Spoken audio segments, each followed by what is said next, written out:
In this episode, I'm rolling with Peter, or also as internet fame, Peter Boghossian. He's a professor, and I've been following him for years, and he recently commented on one of my videos, and one thing led to another, and he's at my school getting hit with the butterfly sweep, which I think he might have let me.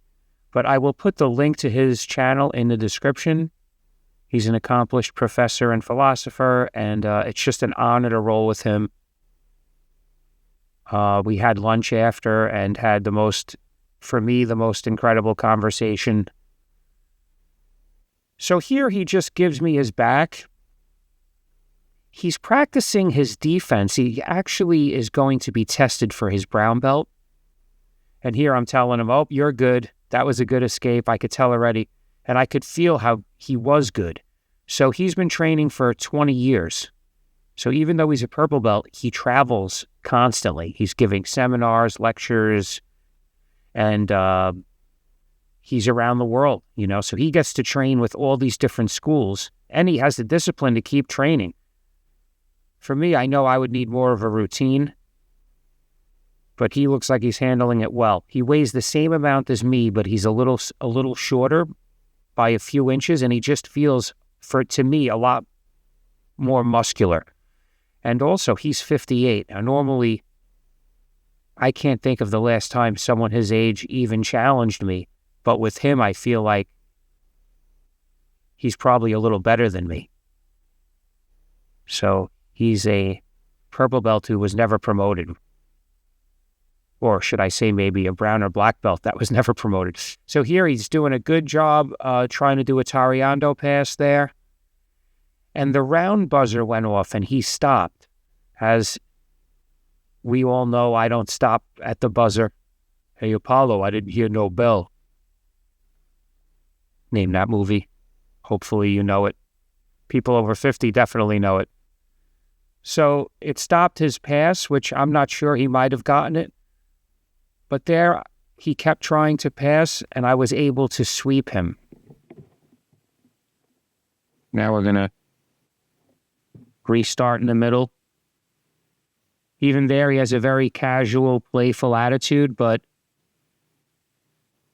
he definitely has the skill to back it up. So I feel, and I could be wrong about this, that he likes spider guard, or at least the arm weave. I could tell right there if he would have got his left foot in my armpit, I would have went for a ride. So I'm lowering my shoulder to counter.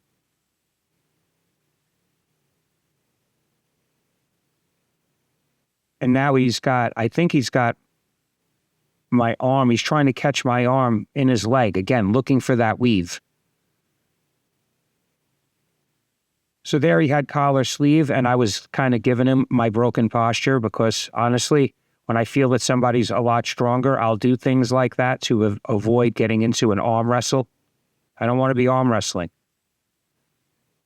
I'll break my posture, but I'll still be aware of everything that's coming. So as you can see, it says SBG, that's Straight Blast Gym. That's Matt Thornton. My first school was Ronin Athletics, and they were associated with him or under him. It turns out him and Peter are good friends, which is incredible. You got to check him out if you never followed Matt Thornton from Straight Blast Gym. I think he has a channel. If so, I will link it in the description. So again, he's looking for spider guard. I never realized it before, but I have a pretty good spider guard defense. I don't remember the last time someone was able to get it on me. I'm sure like Marcos Tinoco could get spider guard on me, but most of us mortals. So again, he's practicing his defense because he's going to be tested. He trains under Carlson Gracie. And he's got a good defense. See there, he went to turn out. Now he's trying to come back into me, but I'm in the 1,000-pound position, but I'm being polite. I had my knee on the mat, my right knee. So here he wants to get to his stomach, but in this position, it's just running into a wall, basically. If he gets enough to his stomach, if he's able to muscle it, I could just jump to his back. So he's really trying hard there to get to his stomach, and I jumped to his back. He spun me around, and I believe he caught my left leg in half guard, but he gave me the crossface there, and I have an underhook, so it's a pretty good position for me. Sorry, we're out of frame there.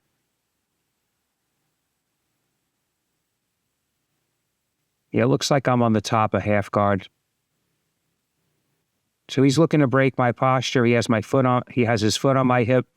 Now, there's two major mistakes that both of us made, I think, is whenever someone's sitting on their knees the way I am, or the way he does, you should look to kick the knee out while pulling on the collar. It's a great way to break somebody out of that position. Because in that position, you could become a statue.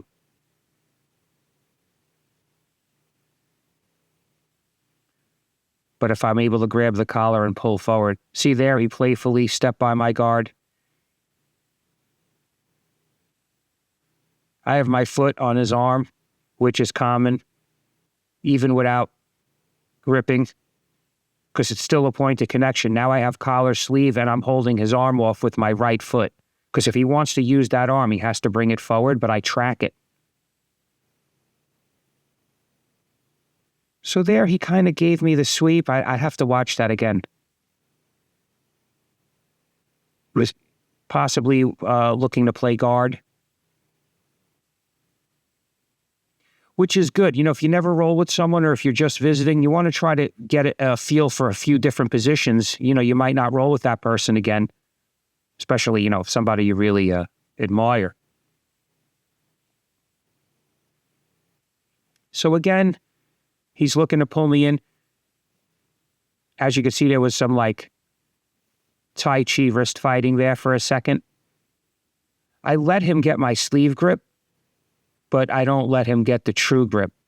See, he has the right sleeve gripped, but my structure is there.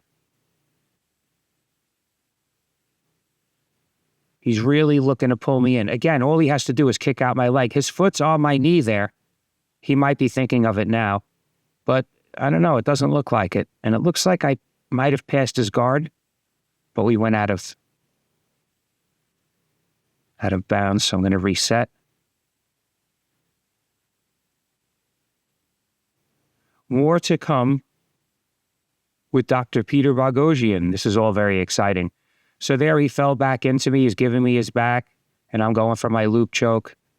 And then the bell rang, and he wanted to stop, but I wanted to continue.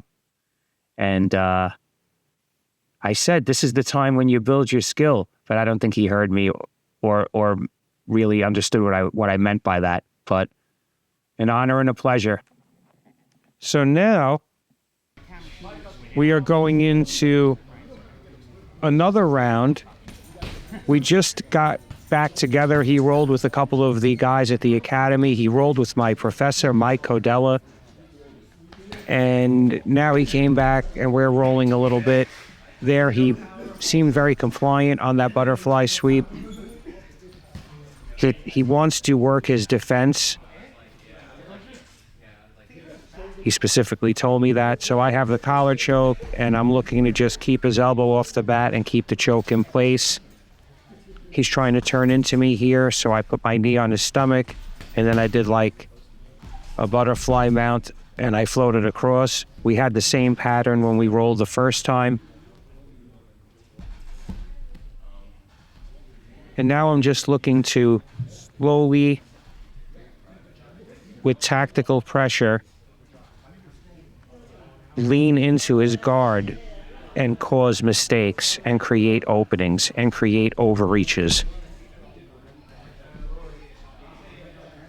So here I'm looking to go into my staple pass, and he makes space and gets his guard back. Let the ref slide us over. So here I drag them back. He's suggesting a positional round, so I agree to start on the bottom. You can take top.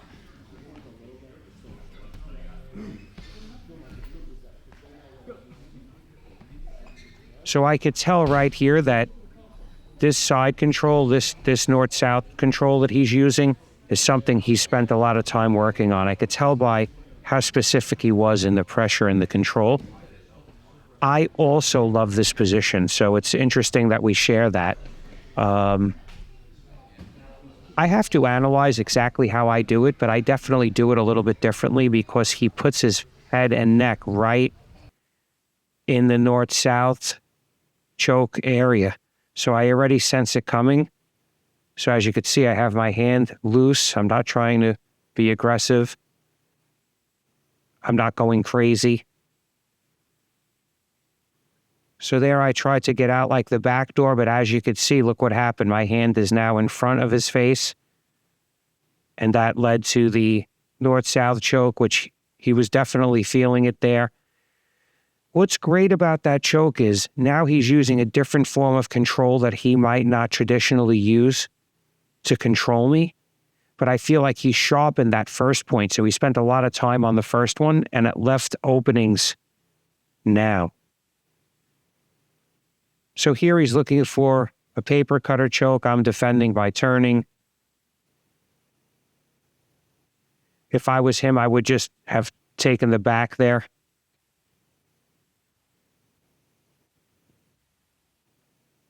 So here we're going to reset. I was going to reset on top. But he decided he wanted to go for a drink, and then one thing led to another. But that was my fun with Peter. He's a great guy to train with, great guy to talk with, really a great philosopher. Look up his channel. Thank you for watching. Please like, share, and if you haven't already, subscribe.